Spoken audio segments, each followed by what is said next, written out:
Hello दोस्तों, नमस्कार। स्वागत है आपका मेरा यूट्यूब चैनल लर्निंग जीएस वाला में। दोस्तों, आज से हम एनसीईआरटी क्लास 6 भूगोल के महत्वपूर्ण चैप्टर को शुरू करने वाले हैं, जो किसी भी परीक्षा के लिए उपयोगी है। साथ में मैं सीटेट स्पेशल एग्ज़ाम के लिए इसे तैयार किया हूँ। वैसे जीएस के दृष्टि से एनसीईआरटी किसी के लिए भी, किसी भी एग्ज़ाम के लिए उपयोगी होती है। तो आज हम एनसीईआरटी क्लास 6 के पहला चैप्टर सौर मंडल में पृथ्वी को शुरू करने वाले हैं। तो चलिए बिना समय गंवाए शुरू करते हैं। सौर मंडल में पृथ्वी अध्याय लेसन यानी 1 सौर मंडल में पृथ्वी को। ओके दोस्तों, चलिए शुरू करते हैं।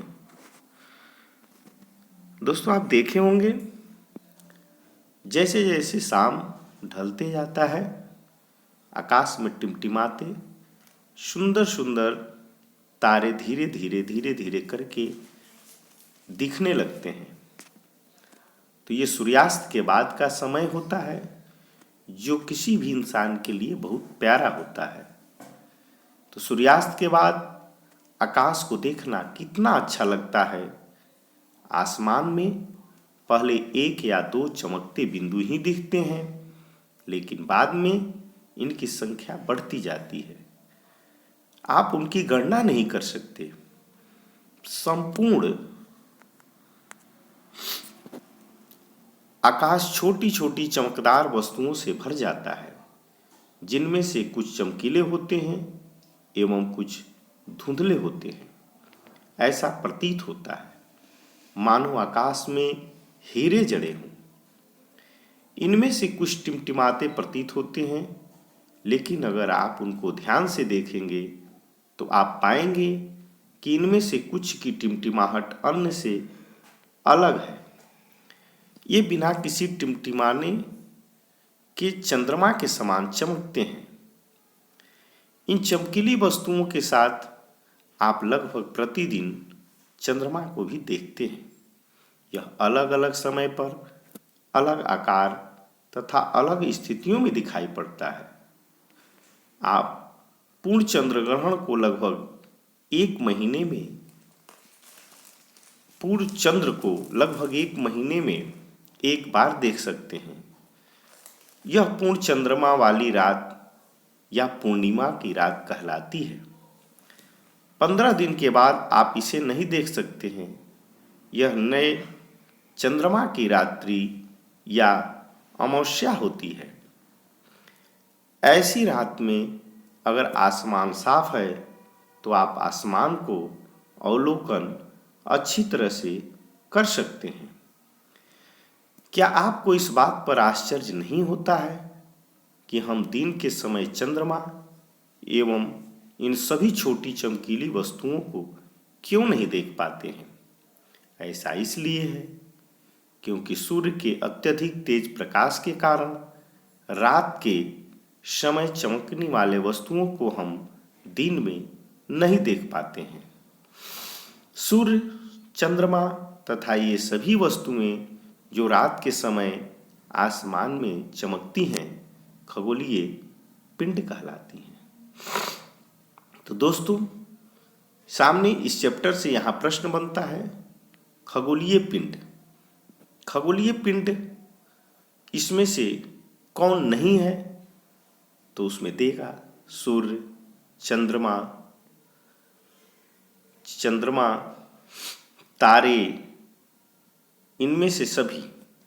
तो इस प्रकार से हमें ध्यान रखना है कि सूर्य, चंद्रमा तथा सभी वस्तुएं जो रात के समय आसमान में चमकती हुई दिखाई पड़ती हैं, वही खगोलीय पिंड कहलाती हैं। तो इस प्रश्न के आंसर को आप ध्यान रखिएगा कि खगोलीय पिंड क्या होता है।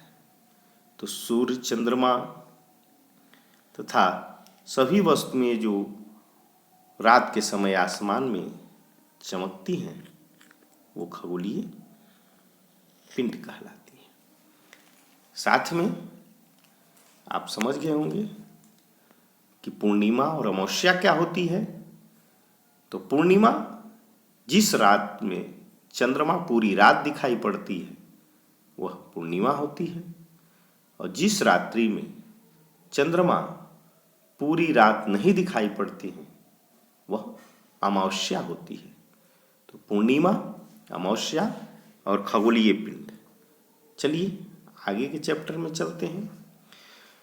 कुछ खगोलीय पिंड बड़े आकार, बड़े तथा गर्म होते हैं।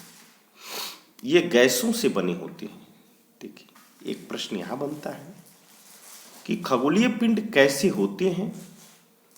खगोलीय पिंड कैसे होते हैं? तो खगोलीय पिंड बड़े आकार, कैसे होते हैं? बड़े आकार वाले और गर्म होते हैं। ध्यान रखिएगा, ऐसे ही इंपॉर्टेंट लाइन को आप समझते चलेंगे और ध्यान से देखते चलेंगे तो आप किसी भी प्रश्न का आंसर आसानी से दे सकते हैं। तो खगोलीय पिंड कौन कौन? तो सूर्य, चंद्रमा, सभी वस्तुएं जो रात के आसमान में चमकती हैं खगोलीय पिंड होती हैं। तो खगोलीय पिंड बड़े होते हैं, गर्म होते हैं तथा ये गैसों से बने होते हैं। कैसे? गैसों से बने होते हैं। ध्यान रखिएगा, बड़े, गर्म और गैसों से बने होते हैं। इनके पास अपनी ऊष्मा तथा प्रकाश होता है। खगोलीय पिंड जो होती हैं उनकी अपनी ऊष्मा तथा प्रकाश भी होती है, जिसे वे बहुत बड़ी मात्रा में उत्सर्जित करते हैं। इन खगोलीय पिंडों को ही तारा कहते हैं। इन खगोलीय पिंडों को ही तारा कहते हैं और सूर्य भी एक तारा है। तो यहाँ ये जो आपका चैप्टर ये जो है वो काफ़ी महत्वपूर्ण है। ये जो है काफ़ी, यहाँ से ये लाइन सभी महत्वपूर्ण है कि कोई खगोलीय पिंड कौन होते हैं। तो खगोलीय पिंड जो रात के समय सूर्य, चंद्रमा या दिन में चमकते हैं वो होते हैं। इनके आकार बड़े होते हैं, ये गर्म होते हैं, ये गैसों से बने होते हैं तथा इनके पास ऊष्मा व प्रकाश होती है। वही खगोलीय पिंड जो इस कंडीशन को फॉलो करते हैं वे तारा कहलाते हैं और सूर्य भी एक तारा है। ओके, चलिए आगे चलते हैं। साथ में ये देखिए, आप चाहें तो इसको आप कुछ सीखें, देख सकते हैं। चलिए साथ में इसको भी जिक्र कर लेते हैं। आपको आवश्यकता होगी एक टार्च, एक सादा कागज, पेंसिल तथा एक सुई। चरण 1 में क्या करिए आप? कागज के मध्य में टार्च को इस प्रकार रखें कि उसका कांच कागज से सटा रहे। दूसरे चरण में क्या करेंगे आप टार्च के कांच के चारों ओर एक वृत्त खींचें। तीसरे चरण में क्या करेंगे आप? कागज पर वृत्त के क्षेत्र में सुई से छोटे छोटे छेद करें। अब कागज के छिद्रित वृत्तीय भाग को कांच पर सामने की तरफ रखें तथा टार्च के चारों ओर कागज को लपेटकर रबड़ बैंड लगा दें। ध्यान रखें कि टार्च को स्विच कागज के बाहर रहे। अंधेरे कमरे में एक सादी दीवार की ओर मुंह करके इस टार्च को लेकर कुछ दूरी पर खड़े हो जाएं। दूसरी सभी बत्तियों को बुझा दें। अब टार्च की रोशनी को दीवार पर डालें। आप दीवार पर प्रकाश के अनेक छोटे बिंदुओं को देखेंगे, बिल्कुल वैसे ही जैसे रात के समय आसमान में तारे चमकते हैं। अब कमरे की सभी बत्तियों को जला दें। प्रकाश के सभी बिंदु लगभग अदृश्य हो जाएंगे। आप इसकी तुलना उस अवस्था से कर सकते हैं जब रात्रि के समय आसमान में चमकने वाले तारे सूर्योदय के बाद अदृश्य हो जाते हैं। ओके दोस्तों, चलिए अब आगे के चैप्टर पर चलते हैं। ये देखिए फिगर में आपको खगोलीय पिंड, तारे, ध्रुव तारा ये सब दिखाई पड़ रहे हैं। इनके बारे में विस्तृत अभी हम अध्ययन करते हैं। रात के समय चमकते हुए अनगिनत तारे सूर्य के समान ही हैं, लेकिन हमसे बहुत अधिक दूर होने के कारण हम लोग उनकी ऊष्मा या प्रकाश को महसूस नहीं करते हैं तथा वे अत्यंत छोटे दिखाई पड़ते हैं। ये सूर्य से भी बहुत दूर हैं। समझे आप? ये तारों को हम सूर्य को हम देखते हैं, अन्य तारों को क्यों नहीं देखते हैं? तो इसका प्रश्न का उत्तर होगा कि ये जो है हमसे काफी दूर है। आपने अवश्य ध्यान दिया होगा कि कुछ दूरी से देखने पर सभी वस्तुएं छोटी दिखाई पड़ती हैं। अत्यधिक ऊंचाई पर उड़ रहा हवाई जहाज कितना छोटा दिखाई देता है, वही हाल सूर्य और सूर्य से जो दूर पर तारे हैं उनका होता है। रात्रि में आसमान की ओर देखते समय आप तारों के विभिन्न समूहों द्वारा बनाई गई विभिन्न आकृतियों को देख सकते हैं। ये नक्षत्र मंडल कहलाते हैं। एक यहाँ प्रश्न बनता है कि नक्षत्र मंडल किसे कहते हैं? तो तारों के विभिन्न समूह द्वारा बनाई गई विविध आकृतियों को हम नक्षत्र मंडल करते हैं। तो ध्यान रहे नक्षत्र मंडल कैसे बनता है? तो ये तारों के विभिन्न समूह से बनता है। अर्सा मेजर या बिग बियर इसी प्रकार का एक नक्षत्र मंडल है। तो आपसे प्रश्न पूछ सकता है कि अर्सा मेजर क्या है, बिग बियर क्या है? तो यह नक्षत्र मंडल है और नक्षत्र मंडल तारों के विभिन्न समूह हैं। तो अर्सा मेजर और बिग बियर याद रखें, ये नक्षत्र मंडल होते हैं। बहुत आसानी से पहचान में आने वाला नक्षत्र मंडल है सप्तऋषि। आप छोटे, हम लोग जो छोटे थे तो छत पर जब सोया करते थे गर्मियों में, तो हम लोग सप्त तारों को देख करके सप्तऋषि सुना करते थे। तो यही सप्तऋषि, सात सात ऋषि संत, यह 7 तारों के समूह हैं जो कि नक्षत्र मंडल अर्सा मेजर का भाग है। तो ध्यान रहे आपको कि अर्सा मेजर का ही ये सप्तऋषि भाग होते हैं। तो सप्तऋषि किसके भाग होते हैं? अर्सा मेजर के। आगे आप इसमें देख सकते हैं, लड़की के फिगर्स से आप समझ सकते हैं। अपने परिवार या पड़ोस के किसी बड़े व्यक्ति से कहिए कि वह आपको आसमान में और अधिक तारों, ग्रहों तथा नक्षत्र मंडलों को दिखाए। प्राचीन समय में लोग रात्रि में दिशा का निर्धारण तारों की सहायता से करते थे। यानी कि पहले लोग, जब घड़ी नहीं था, तो उस समय सूर्य के प्रकाश तारों से ही समय का निर्धारण, समय बता देते थे कि इतना टाइम हो रहा है, और तारों के माध्यम से ही दिशा का निर्धारण कर देते थे। उत्तर दिशा को जो था उत्तरी तारा बताता था, और इसे ध्रुव तारा भी कहा जाता है। यानी कि प्रश्न बनता है कि ध्रुव तारा किस दिशा में उगता है? तो ध्रुव तारा उत्तर दिशा में उगता है। यह आसमान में हमेशा एक ही स्थान पर रहता है। हम सप्तऋषि की सहायता से ध्रुव तारे की स्थिति की जान सकते हैं। यानी कि सप्तऋषि जिधर होते हैं, सप्तऋषि किधर होंगे? तो वो भी उत्तर दिशा में होंगे। ध्रुव तारा किधर होगा? तो उत्तर दिशा में होगा। चित्र 1.1 की सहायता से आप देख सकते हैं। इस लड़की के फिगर से आप समझ सकते हैं। देखिए सप्तऋषि और ध्रुव तारा यहाँ है, देखिए। ओके, अब चलिए आगे चलते हैं। यदि सप्तऋषि मंडल के संकेतक तारों को आपस में मिलाते हुए एक काल्पनिक रेखा खींची जाए एवं उसे आगे की ओर बढ़ाया जाए तो यह ध्रुव तारे की ओर इंगित करेंगे। कुछ खगोलीय पिंडों में अपना प्रकाश एवं ऊष्मा नहीं होता है। अब देखिए, जो खगोलीय पिंड में अपना प्रकाश एवं ऊष्मा होता था वह तारे कहलाते हैं, लेकिन जिसमें प्रकाश और ऊष्मा नहीं होते हैं वे तारों के प्रकाश से ही प्रकाशित होते हैं, तो ये पिंड ग्रह कहलाते हैं। ग्रह जिसे अंग्रेजी में प्लेनेट कहते हैं। तो यह प्रश्न बनता है कि ग्रह क्या होते हैं? तारों और ग्रह में क्या अंतर है? तो तारा में प्रकाश और ऊष्मा अपना होता है, ग्रहों में अपना प्रकाश एवं ऊष्मा नहीं होता है। ये तारों के ही प्रकाश से प्रकाशित होते हैं। यह जिसे अंग्रेजी में प्लेनेट कहते हैं, ग्रीक भाषा के प्लेनेटाई शब्द से बना है, जिसका अर्थ होता है परिभ्रमक। प्लेनेटाई का मतलब क्या होता है? परिभ्रमक, अर्थात चारों ओर घूमने वाला, चारों ओर घूमने वाला। पृथ्वी जिस पर हम रहते हैं एक ग्रह है। तो पृथ्वी क्या है? एक ग्रह, जैसा कि आप जानते होंगे। पहले 9 ग्रह थे, अब 8 ग्रह हैं, और उसी 8 ग्रह में पृथ्वी भी एक ग्रह के भाग हैं, ग्रह है एक। यह अपना संपूर्ण प्रकाश एवं ऊर्जा सूर्य से प्राप्त करती हैं।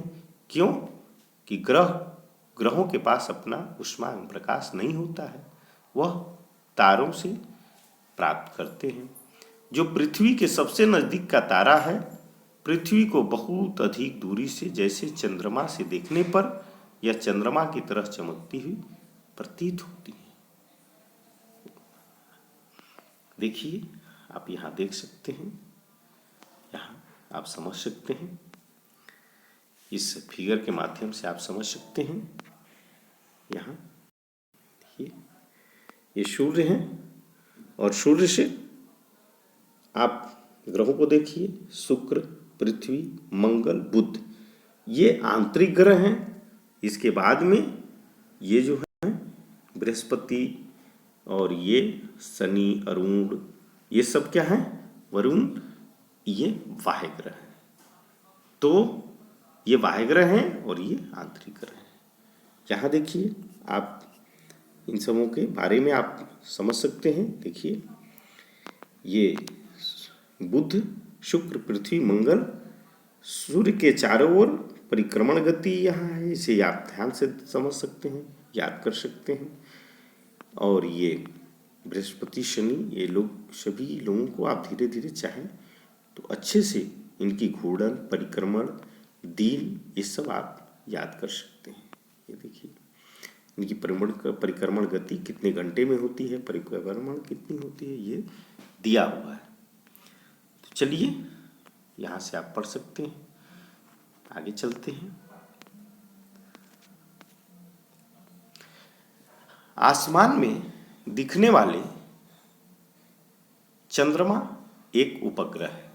तो प्रश्न बनता है कि चंद्रमा क्या है? तो चंद्रमा एक उपग्रह है। यह हमारी पृथ्वी का सहचर है तथा इसके चारों ओर चक्कर लगाता है। तो सूर्य का चक्कर पृथ्वी लगाती है, पृथ्वी का चक्कर चंद्रमा लगाता है। हमारी पृथ्वी के समान 7 अन्य ग्रह हैं जो सूर्य से प्रकाश एवं ऊष्मा प्राप्त करते हैं। उनमें से कुछ के पास अपने चंद्रमा भी हैं, कुछ के पास नहीं भी होते हैं। तो बुध और शुक्र, इनके चंद्रमा नहीं होते, यानी कि उपग्रह नहीं होते। पृथ्वी की एक उपग्रह चंद्रमा है, मंगल के 2 हैं। अब महत्वपूर्ण सौरमंडल के बारे में पढ़ते हैं। सौरमंडल, तो सौरमंडल सूर्य, 8 ग्रह, उपग्रह तथा कुछ अन्य खगोलीय पिंड जैसे क्षुद्र ग्रह या उल्का पिंड मिलकर सौरमंडल का निर्माण करते हैं। तो सौरमंडल का निर्माण किससे होता है? सूर्य, 8 ग्रह, उनके उपग्रह और खगोलीय पिंड, क्षुद्र ग्रह, उल्का पिंड, ये सब मिल करके सौरमंडल का निर्माण करते हैं। उसे हम सौर परिवार का भी नाम देते हैं, और जिसका मुखिया सूर्य होता है। तो चलिए, सूर्य के बारे में हम अब समझते हैं। सूर्य सौरमंडल के केंद्र में स्थित होता है। तो सूर्य होते कहाँ हैं सौरमंडल में? तो एक केंद्र में होते हैं। ये बहुत बड़ा है एवं अत्यधिक गर्म गैसों से बने हैं। सूर्य कैसे बने हैं? तो गर्म गैसों से बने हैं। इसका खिंचाव बल इससे सौरमंडल को बांधे रखता है। तो आप ग्रहों की स्थिति अपने अपने जगहों पर कैसे है कि एक दूसरे से नहीं टकराते हैं? तो इसका कारण क्या है? तो इसका कारण है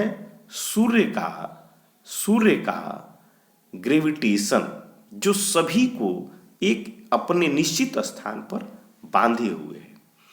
सूर्य सौरमंडल के लिए प्रकाश एवं ऊष्मा का एकमात्र स्रोत है। लेकिन हम इसकी अत्यधिक तेज ऊष्मा को महसूस नहीं करते हैं, क्योंकि सबसे नज़दीक का तारा होने के बावजूद यह हमसे बहुत दूर है।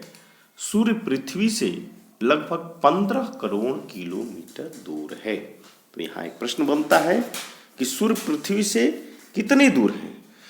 तो सूर्य पृथ्वी से लगभग 15 करोड़ किलोमीटर दूर है। तो ये सूर्य का हो गया, जानकारी हमें मिला। अब हम ग्रह के बारे में जानते हैं। हमारे सौर मंडल में 8 ग्रह हैं। सूर्य से दूरी के हिसाब से बुध, शुक्र, पृथ्वी, मंगल, बृहस्पति, शनि, यूरेनस तथा नेपच्यून। यानी कि बुध सबसे नजदीक है और नेपच्यून सबसे दूर है। सूर्य से उनकी दूरी के अनुसार अंग्रेजी में ग्रहों का नाम याद रखने का आसान तरीका यहाँ दिया है। MVE, MVE, MJS, UN। सौरमंडल के सभी 8 ग्रह एक निश्चित पथ पर सूर्य का चक्कर लगाते हैं। निश्चित पथ पर, ध्यान रखिएगा कि जो सौरमंडल के ग्रह हैं वो निश्चित पथ पर सूर्य का चक्कर लगाते हैं। यह रास्ते दीर्घवृत्ताकार में फैले हुए हैं। और कैसे? दीर्घवृत्ताकार, ध्यान रखिएगा, दीर्घवृत्ताकार। ये कक्षा कहलाते हैं। जो ग्रह अपने निश्चित पथ पर सूर्य का चक्कर लगाते हैं निश्चित पथ पर दीर्घवृत्ताकार में, तो वह पथ क्या कहलाता है? कक्षा कहलाता है। बुध सूर्य के सबसे नजदीक है। तो सबसे नजदीक सूर्य के कौन? बुध हैं। अपनी कक्षा में सूर्य के चारों ओर एक चक्कर लगाने में इसे केवल 88 दिन लगते हैं। तो स्वाभाविक है जो सबसे नजदीक होगा वो सबसे जल्दी घूम जाएगा। तो सबसे कम दिन में सूर्य का चक्कर बुध ही लगाते हैं। कितना दिन में? 88 दिन में। ये सबसे नजदीक है। शुक्र को पृथ्वी का जुड़वा ग्रह माना जाता है।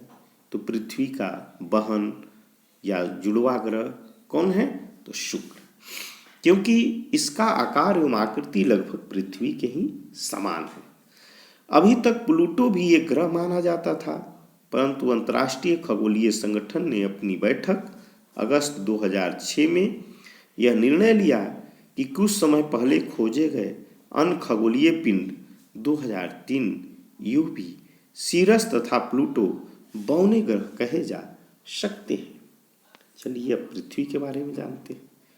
पृथ्वी सूर्य से दूरी के हिसाब से पृथ्वी तीसरा ग्रह है। आपसे पूछ दिया जाए कि सूर्य के दूरी के हिसाब से पृथ्वी का कौन सा स्थान है, तो तीसरा स्थान है। और आकार में यह 5वां सबसे बड़ा ग्रह है। सबसे बड़ा ग्रह बृहस्पति है, लेकिन 5वां 8 ग्रहों में आकार में 5वां सबसे बड़ा ग्रह पृथ्वी है। सूर्य के दूरी से हिसाब से तीसरी है। यह ध्रुवों के पास थोड़ी चपटी है। यही कारण है कि इसके आकार का भूआफ कहा जाता है। तो पृथ्वी को भूआफ क्यों कहा जाता है? क्योंकि ये ध्रुवों के पास थोड़ी सी चपटी है। ध्रुवों के पास थोड़ी सी चपटी है। ध्रुवों का अर्थ ये आपका हो गया, ये आपका जैसे ये हो गया, देखिए तो यहाँ और यहाँ ये थोड़ी चपटी है। यानी कि पृथ्वी जो है चपटी है यहाँ और यहाँ, गोल नहीं है। पृथ्वी गोल नहीं है, दोनों ध्रुवों पर चपटी हैं, जिनके कारण इनको भूभाग या ज्योट कहा जाता है। भूभाग का अर्थ है पृथ्वी के समान आकार। जीवन के लिए अनुकूल परिस्थितियां संभवतः केवल पृथ्वी पर ही पाई जाती हैं। पृथ्वी न तो अधिक गर्म है और न ही अधिक ठंडी। यहाँ पानी एवं वायु उपस्थित है, जो हमारे जीवन के लिए आवश्यक है। वायु में जीवन के लिए आवश्यक गैसें जैसे ऑक्सीजन मौजूद है। इन्हीं कारणों से पृथ्वी सौरमंडल का सबसे अद्भुत ग्रह है। अंतरिक्ष से देखने पर पृथ्वी नीले रंग की दिखाई पड़ती है। तो प्रश्न ये बनता है कि अंतरिक्ष से देखने पर पृथ्वी कैसे दिखाई पड़ती है? तो नीले रंग की दिखाई पड़ती है, क्योंकि इसकी 2/3 सतह पानी से ढका है। तो नीले रंग के दिखाई पड़ने का कारण क्या है? तो 2/3 सतह पानी से ढका होना। इसलिए इसे नीला ग्रह भी कहा जाता है। चलिए यहाँ कुछ आप क्या जानते हैं। तो प्रकाश की गति लगभग 3 लाख किलोमीटर प्रति सेकंड होती है। तो आपसे प्रश्न पूछा जा सकता है कि प्रकाश की गति क्या है। तो प्रकाश की गति 3 लाख किलोमीटर प्रति सेकंड, यानी कि 1 सेकंड में वह 3 लाख किलोमीटर प्रकाश की गति होती है, प्रकाश चल लेता है। इस गति के बावजूद सूर्य के प्रकाश को पृथ्वी तक पहुंचने में लगभग 8 मिनट का समय लगता है। तो देखिए 3 लाख किलोमीटर प्रति सेकंड के हिसाब से चलने के बाद भी सूर्य का जो प्रकाश है वह पृथ्वी पर पहुंचने में 8 मिनट का समय लेता है। ठीक है, चलिए एक रोचक तथ्य आपको बताते हैं इसी में। नील आर्मस्ट्रांग पहले व्यक्ति थे जिन्होंने 20 जुलाई 1969 को सबसे पहले चंद्रमा की सतह पर कदम रखा था। तो चंद्रमा पर पहुंचने वाले पहले व्यक्ति नील आर्मस्ट्रांग थे, वो जो 20 जुलाई 1969 को चंद्रमा पर पहुंचे थे। ओके, अब चंद्रमा के बारे में हम जान लेते हैं। नील आर्मस्ट्रांग पहुंच गए और उसके बाद हम चंद्रमा को जान लेते हैं। हमारी पृथ्वी के पास केवल एक ही उपग्रह है, चंद्रमा। इसका व्यास पृथ्वी के व्यास का केवल 1/4 है। ध्यान रखिएगा, चंद्रमा का व्यास पृथ्वी के व्यास का 1/4 है। यह इतना बड़ा इसलिए प्रतीत होता है क्योंकि यह हमारे ग्रह से अन्य खगोलीय पिंडों की अपेक्षा नजदीक। कारण क्या है? नजदीक। यह हमसे लगभग 3,84,000 किलोमीटर दूर है। यानी कि पृथ्वी से चंद्रमा की दूरी कितनी है? तो 3,84,000 किलोमीटर। अब आप पृथ्वी से सूर्य एवं चंद्रमा की दूरियों की तुलना कर सकते हैं। उपग्रह के बारे में समझ लेते हैं। उपग्रह एक खगोलीय पिंड है जो ग्रहों के चारों ओर उसी प्रकार चक्कर लगाता है जिस प्रकार यह सूर्य के चारों ओर चक्कर लगाते हैं। मानव निर्मित उपग्रह एक कृत्रिम पिंड है। यह वैज्ञानिकों के द्वारा बनाया जाता है जिसका उपयोग ब्रह्मांड के बारे में जानकारी प्राप्त करने एवं पृथ्वी पर संचार माध्यम के लिए किया जाता है। इस रॉकेट के द्वारा अंतरिक्ष में भेजा जाता है एवं पृथ्वी की कक्षा में स्थापित कर दिया जाता है। अंतरिक्ष में उपस्थित कुछ भारतीय उपग्रह इनसेट, IRS, एडुसेट इत्यादि हैं। तो इनसेट क्या है? उपग्रह है। IRS क्या है? एडुसेट क्या है? तो ये सब उपग्रह है। ओके, चलिए आगे देखते हैं। जीव एवं पौधों की जीवित रहने तथा विकास करने के लिए किन तत्वों की आवश्यकता होती है? तो हम यह समझते हैं। चंद्रमा पृथ्वी का एक चक्कर लगभग 27 दिन में पूरा कर लेता है। तो चंद्रमा पृथ्वी का जो एक चक्कर लगाता है वो कितने दिन में पूरा कर लेता है? तो 27 दिन में कर लेता है। लगभग इतने ही समय में यह अपने कक्षा अक्ष पर एक चक्कर भी पूरा कर लेता है। इसके परिणाम स्वरूप पृथ्वी से हमें चंद्रमा का केवल एक ही भाग दिखाई पड़ता है। चंद्रमा की परिस्थितियां जीवन के लिए अनुकूल नहीं है। इसकी सतह पर पर्वत, मैदान एवं गड्ढे हैं जो चंद्रमा की सतह पर छाया बनाते हैं। पूर्णिमा के दिन चंद्रमा पर इसकी छाया को देखा जा सकता है। चलिए अब क्षुद्र ग्रह के बारे में जानते हैं। क्षुद्र ग्रह तारों, ग्रहों एवं उपग्रहों के अतिरिक्त असंख्य छोटे पिंड भी सूर्य के चारों ओर चक्कर लगाते हैं। इन पिंडों को क्षुद्र ग्रह कहते हैं। ये मंगल एवं बृहस्पति की कक्षाओं के बीच पाए जाते हैं। ये इंपॉर्टेंट क्वेश्चन बनता है यहाँ से। क्षुद्र ग्रह पाए कहाँ जाते हैं? तो ये मंगल एवं बृहस्पति के कक्षाओं के बीच, मंगल एवं बृहस्पति के कक्षाओं के बीच पाए जाते हैं। वैज्ञानिकों के अनुसार क्षुद्र ग्रह ग्रहों के ही भाग होते हैं जो कि बहुत वर्ष पहले विस्फोट के बाद ग्रहों से टूटकर अलग हो गए। अब चलिए उल्का पिंड देख लेते हैं। उल्का पिंड सूर्य के चारों ओर चक्कर लगाने वाले पत्थरों के छोटे छोटे टुकड़ों को उल्का पिंड कहते हैं। ध्यान रखिएगा, उल्का पिंड किसके बने होते हैं? तो ये पत्थरों के बने होते हैं, छोटे छोटे पत्थरों के बने होते हैं। कभी कभी ये उल्का पिंड पृथ्वी के इतने नजदीक आ जाते हैं कि इनकी प्रवृत्ति पृथ्वी पर गिरने की होती है। इस प्रक्रिया के दौरान वायु के साथ घर्षण होने के कारण ये गर्म होकर जल जाते हैं। फलस्वरूप चमकदार प्रकाश उत्पन्न होते हैं। कभी कभी कोई उल्का पूरी तथा जले बिना पृथ्वी पर गिरती है, जिससे धरातल पर गड्ढे बन जाते हैं। तो उल्कापिंड कौन होते हैं? तो पत्थरों के छोटे छोटे पिंड होते हैं, और ये पृथ्वी पर कब, ये जब बिना पूरी तरह जले बिना ही पृथ्वी पर गिर जाते हैं तो ये धरातल पर गड्ढे बना देते हैं। क्या आपने तारों वाले खुले आकाश में एक ओर से दूसरी ओर तक फैली चौड़ी सफेद पट्टी की तरह एक चमकदार रास्ते को देखा है? यह लाखों तारों का समूह होता है। यह पट्टी आकाश गंगा मिल्की वे, इसका नाम क्या है? तो ये आकाश गंगा या मिल्की वे। हमारा सौरमंडल इस आकाश गंगा का ही एक भाग है। प्राचीन भारत में इसकी कल्पना आकाश में प्रकाश की एक बहती नदी से की गई थी। तो इस आकाश गंगा का तुलना एक बहती नदी से की गई थी। इस प्रकार इसका नाम आकाश गंगा पड़ा था। आकाश गंगा करोड़ों तारों, बादलों तथा गैसों की एक प्रणाली है। इस प्रकार की लाखों आकाश गंगाएं मिलकर ब्रह्मांड का निर्माण करती हैं। गौर करिए, समझिए, यहाँ हमारी पृथ्वी एक आकाश गंगा की मेंबर है और लाखों आकाश गंगा मिलकर के ब्रह्मांड का निर्माण करती है। सोचिए कितनी पृथ्वी होंगी ब्रह्मांड में, कितने ग्रह होंगे, कितने सूर्य होंगे। ब्रह्मांड को विशालता की कल्पना करना अत्यधिक कठिन है। वैज्ञानिक अभी भी इसके बारे में अधिक से अधिक जानकारी एकत्र करने में जुटे हैं। इसके आकार के संबंध में हमें कोई जानकारी नहीं है, लेकिन फिर भी हम जानते हैं कि हम सभी इस ब्रह्मांड का हिस्सा हैं। क्या आप ब्रह्मांड के साथ साथ अपना संबंध बता सकते हैं? आप पृथ्वी पर हैं तथा पृथ्वी सौरमंडल का एक भाग है। हमारा सौरमंडल आकाश गंगा मिल्की वे का एक भाग है।